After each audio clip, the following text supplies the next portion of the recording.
Hello दोस्तों आज हम जानेंगे ऐसे 3 मेमोरी ट्रिक्स की मदद से जिसकी मदद से आप कुछ भी सीख सकते हो और बहुत ही जल्द। सो आइए इसे अच्छे से समझते हैं।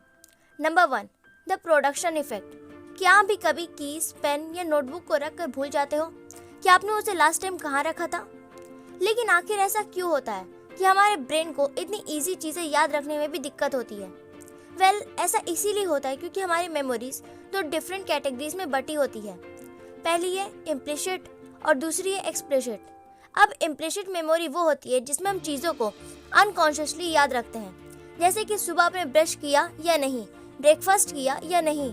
ये सभी चीज़ें हमें याद रखने की ज़रूरत नहीं पड़ती क्योंकि ये सभी एक्टिविटीज़ हमारी डेली हैबिट्स का पार्ट है और ये सभी हमारी इम्प्लिसिट मेमोरी का भी पार्ट है। वहीं हमें टेस्ट या एग्ज़ाम से पहले काफ़ी एफर्ट डालकर कॉन्शियसली सारी चीज़ें याद करनी पड़ती है और ऐसी चीज़ें इसीलिए याद होती है क्योंकि हम उसे कॉन्शियसली याद करते हैं, इसीलिए इसे इम्प्लिसिट मेमोरी कहा जाता है। लेकिन इतना एफर्ट हम नॉर्मली चीज़ों को याद करने में नहीं लगाते क्योंकि हम उन्हें बहुत लंबे समय से रोज़ रिपीट करते आ रहे हैं। इसलिए ऐसी चीज़ों को कॉन्शियस माइंड में सेव करके रखना हमें ज़रूरी नहीं लगता। तभी कभी कभार ऐसे इजी टास्क को करने के बाद भी हमारा ब्रेन 100% श्योर नहीं होता कि हमने कार लॉक की है या नहीं, गैस बंद किया है या नहीं। यही प्रोडक्शन इफेक्ट काम आता है। ये आपके अटेंशन को आपके बिहेवियर पर शिफ्ट करके आपकी इम्प्लिसिट मेमोरी को एक्सप्लिसिट मेमोरी में कवर करके आपकी मदद करता है। ज़्यादा कंफ्यूज मत होइए, बस आपको इतना करना है कि अब से आपको थोड़ा लाउडली बोलना है। ऐसा करना बहुत सिंपल है और इसमें ज़्यादा एफर्ट भी नहीं लगता। वो इसीलिए क्योंकि 2010 के एक स्टडी में ये बात सामने भी आई है कि जब पार्टिसिपेंट को 2 ग्रुप में डिवाइड किया गया था, जहाँ एक तरफ ग्रुप ए को वर्ड्स को साइलेंटली पढ़ना था, वहीं ग्रुप बी को हर वर्ड्स को लाउडली बोलकर पढ़ना था।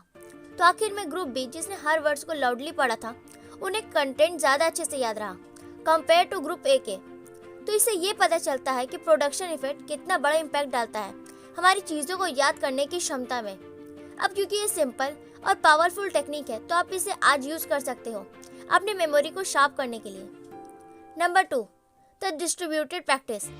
हम सभी ने हमेशा सुना है कि एग्जाम में सिर्फ एक दिन पहले पढ़ाई करके या रट्टा मार के कुछ भी नहीं होने वाला, लेकिन फिर भी हम में से ज़्यादातर लोग ऐसा ही करते हैं। लेकिन एक्चुअल में आपने जितना पढ़ा होता है उसका बहुत ही कम % आपको एग्जाम वाले दिन याद रहता है। ऐसा इसीलिए क्योंकि हमारा ब्रेन लिमिटेड टाइम में लिमिटेड इंफॉर्मेशन ही स्टोर कर पाता है। तो इसका सोल्यूशन है द स्पेसिंग इफेक्ट। इसको टेस्ट करने के लिए रिसर्चर्स ने 2 डिफरेंट टेक्निक को काम में लिया है। पहली है मास प्रैक्टिस और दूसरी है डिस्ट्रीब्यूटेड प्रैक्टिस। मास प्रैक्टिस वो है जिसमें हम बहुत ज़्यादा इन्फॉर्मेशन को एक बहुत ही शॉर्ट पीरियड और टाइम में याद करने की कोशिश करते हैं। वहीं डिस्ट्रीब्यूटेड प्रैक्टिस वो होती है जिसमें हम अपनी लर्निंग के प्रैक्टिस प्रोसेस को अलग अलग सेक्शंस में डिवाइड करके रखते हैं। और डिस्ट्रीब्यूटेड प्रैक्टिस आपको फोर्स करती है ऐसा करने के लिए ताकि आप सीखते समय एक टाइम स्पेस भी क्रिएट करते रहें। इस तरीके की वजह से आपके पास टाइम होता है कुछ याद करने का और फिर उसे भूलने का और फिर से उसे याद करने का।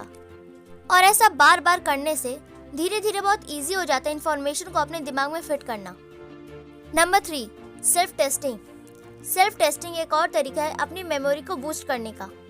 जब भी कभी आपको लगे कि आपने कुछ सीख लिया है या फिर याद कर लिया है तो आप एग्जाम्स या प्रेजेंटेशन वाले दिन तक का वेट नहीं करो ये जानने के लिए कि आपने ठीक से लर्न किया है या नहीं, बल्कि उससे पहले आप थोड़े थोड़े समय बाद अपने रिपीटेड टेस्ट लिया करो और आपको जिससे पता चल सके कि आपको सच में वो डेफिनेटली याद है या नहीं। 10 में से 9 बार आप देखोगे कि आप अभी उतना प्रिपेयर नहीं हो जितना आपको लगता था कि आप होगे। सेल्फ टेस्टिंग शो करती है कि आप अभी कहाँ पर वीक हो और जितनी बार आप अपनी सेल्फ टेस्टिंग करते हो उतनी बार आपको अपने आंसर्स को लाउडली बोलकर लिखना है ताकि वो आपकी मेमोरी में दोबारा रिकॉर्ड हो सके और आप उसे भूलो ना। तो दोस्तों इसी के साथ ये वीडियो यहीं पे खत्म होती है, लेकिन आप हमारे साथ हमेशा बने रहे। हम ऐसी सेल्फ इम्प्रूवमेंट वीडियोस आपके लिए लाते रहेंगे। तब तक के लिए goodbye and take care.